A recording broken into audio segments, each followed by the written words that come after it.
અહેમદાબાદ મિત્ર ન્યૂઝની ટોપ 10 ખબરોમાં આપનું હાર્દિક સ્વાગત છે.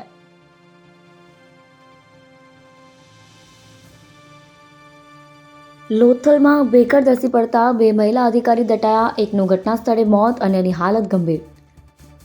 ગુજરાતનું હડપ્પા સંસ્કૃતિનું મહત્વનું કેન્દ્ર ગણાતા લોથલમાં ભેખડ ધસી પડતા 2 મહિલા અધિકારી દટાયા હતા. દિલ્હી અને ગાંધીનગરથી માટીના સેમ્પલ માટે ગયેલા બંને મહિલા અધિકારી સેમ્પલ મેળવી રહ્યા હતા ત્યારે જ ભેખડ ધસી પડતા બંને દટાયા. એક મહિલા અધિકારીનું ઘટના સ્થળે જ મોત નીપજ્યું, જ્યારે અન્યની હાલત ગંભીર જણાવાઈ રહી છે.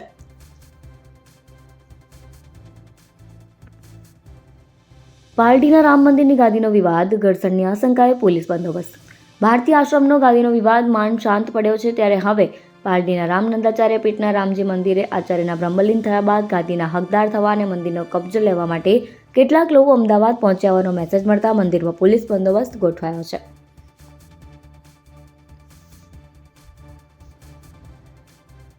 સીએમની અધ્યક્ષતામાં મળી કેબિનેટ બેઠક. મુખ્યમંત્રી ભૂપેન્દ્ર પટેલની અધ્યક્ષતામાં યોજાયેલી કેબિનેટ બેઠકમાં મંત્રીઓ ઉપસ્થિત રહ્યા હતા. બેઠકમાં રાજ્યના કાયદાઓ અને વ્યવસ્થાની સ્થિતિ અંગે ચર્ચા કરવામાં આવી હતી. ડિસેમ્બરમાં યોજાનારા કૃષિ મહોત્સવ અંગે પણ બેઠકમાં ચર્ચા કરવામાં આવી. ગત સપ્તાહે સોમનાથ ખાતે યોજાયેલી ચિંતન શિબિરમાં મુખ્ય મુદ્દો પ્રાકૃતિક ખેતીને પ્રોત્સાહન આપવા અંતર્ગત હતો. આ મુદ્દાની અધ્યક્ષતા કૃષિ મંત્રી રાઘવજી પટેલે કરી હતી. ચિંતન શિબિર દરમિયાન અલગ અલગ અધિકારીઓ તથા મંત્રીઓએ આપેલા પોતાના સૂચન અંગેનું પ્રેઝન્ટેશન અથવા મુદ્દાસર ચર્ચા કૃષિ મંત્રી રાઘવજી પટેલ કેબિનેટ બેઠક દરમિયાન કરી શકે છે. આ ચર્ચા બાદ રાજ્ય સરકાર પ્રાકૃતિક ખેતીને પ્રોત્સાહન આપવા માટે કોઈ નવી યોજના અથવા તો પોલિસી માટે વિચારણા કરી શકે છે.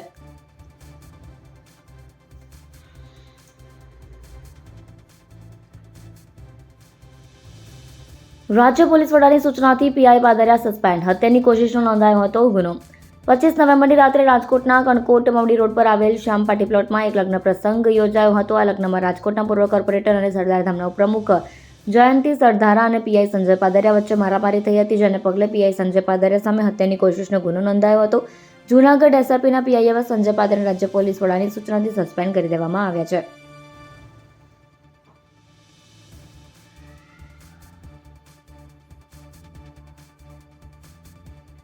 કૌભાંડમાં સંડોવણી ન હોવાની પોલીસની દલીલ.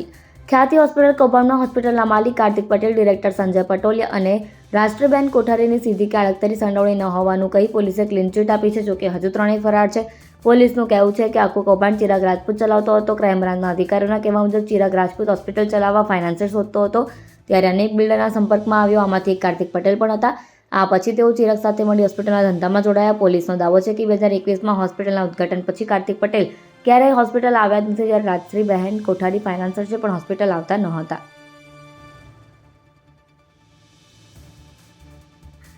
કોઈ રીઢો ગુનેગાર ના પકડાયો. આખી રાત કોમ્બિંગ, પોલીસના 30 થી 40 ડબ્બામાં પૂરી લીધેલા 470ને સિવિલ લવાયા.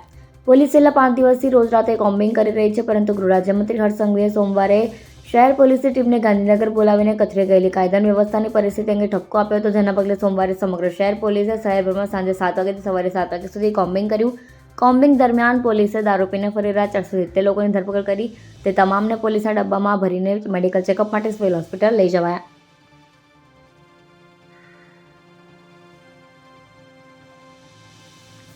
રામોલ પાસે હિટ એન્ડ રન.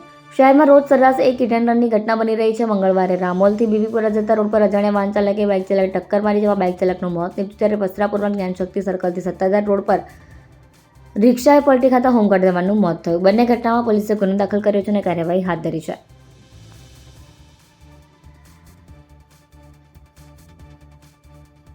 અમરાઈવાડીના રાધે બંગલોઝમાં કિન્નરોના ટોળાએ લગ્ન પહેલા ભેટ માંગી આતંક મચાવ્યો, બીભત્સ હરકતો કરી ચેરમેન પર હુમલો કર્યો.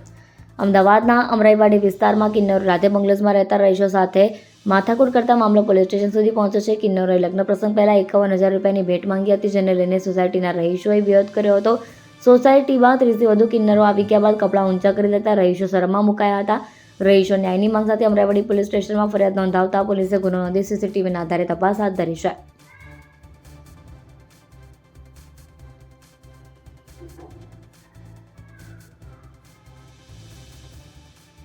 ગુજરાતમાં ઠંડીનું જોર ફરી વધશે. ડાંગ અને વડોદરામાં ફૂલ ગુલાબી ઠંડીનો ચમકારો.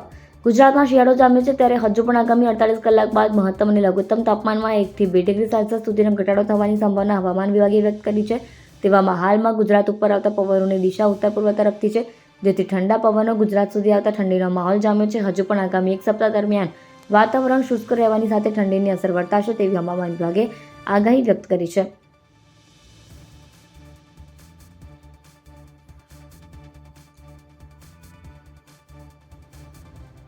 નિકોલમાં માસૂમ બાળક સાથે દુષ્કર્મ કરી હત્યાનો પ્રયાસ. નિકોલ વિસ્તારમાં રહેતા એક પરિવારની માસૂમ 7 વર્ષની બાળકી સાથે તેના વિસ્તારમાં રહેતા નરાધમ શખ્સે દુષ્કર્મ ગુજાર્યું હતું. આટલું ઓછું હોય તેમ જઘન્ય કૃત્ય આચરનારાએ બાળકીનું ગળું દબાવી હત્યા કરવાનો પ્રયાસ કર્યો હતો. જોકે સદનસીબે બાળકી બૂમાબૂમ કરતા કોઈ આવી જાય તેની બીક લાગતા આરોપી બાળકીને મૂકીને નાસી છૂટ્યો હતો. આ અંગે બાળકીના પરિવારે ફરિયાદ નોંધાવતા પોલીસે આરોપીની ધરપકડ કરી લીધી છે.